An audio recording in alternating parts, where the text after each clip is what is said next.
हे पार्थ, यह संसार माया का जाल है।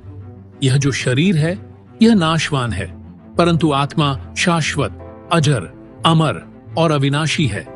तू इस सत्य को समझ। यह आत्मा न जन्म लेती है न मृत्यु को प्राप्त होती है। यह केवल रूप बदलती है, जैसे कोई पुराने वस्त्र त्याग कर नए वस्त्र धारण करता है। जो अपने आप को केवल इस शरीर तक सीमित मानता है वह मोह में फंसता है, परंतु जिसने आत्मा का साक्षात्कार कर लिया वह जानता है कि सुख दुख, हार जीत, लाभ हानि सब क्षणिक है। जैसे ऋतु बदलती है वैसे ही यह सब बदलते रहते हैं। तू इनमें आसक्त न हो।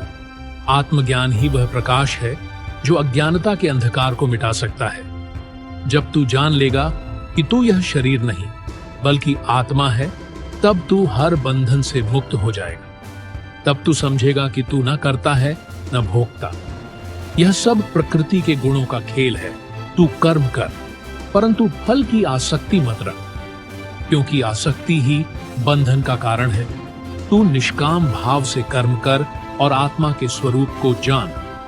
जो व्यक्ति आत्मज्ञान को प्राप्त कर लेता है वह अपने जीवन के हर कर्म को ईश्वर को समर्पित कर देता है। आत्मा में स्थित व्यक्ति न शत्रु को देखता है न मित्र को। वह सब में एक समान दिव्यता देखता है। वह जानता है कि हर जीव में वही परमात्मा विराजमान है। जब यह दृष्टि विकसित होती है तब द्वेष, भय और मोह समाप्त हो जाते हैं। यह आत्मा अनंत है। इसे न अग्नि जला सकती है, न पानी भिगो सकता है, न वायु सुखा सकती है, न शस्त्र काट सकते हैं।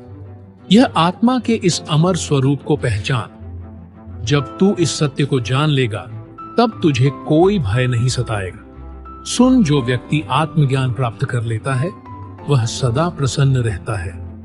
वह न सुख में उन्मत्त होता है न दुख में विचलित। वह हर परिस्थिति में सम रहता है। उसके लिए सोना और मिट्टी समान है। वह बाहर की दुनिया में रहते हुए भी उससे अलग रहता है। आत्मज्ञान प्राप्त करने के लिए तुझे ध्यान, तप और साधना का सहारा लेना होगा। तुझे अपने मन को शांत करना होगा। अपनी इंद्रियों पर विजय प्राप्त करनी होगी।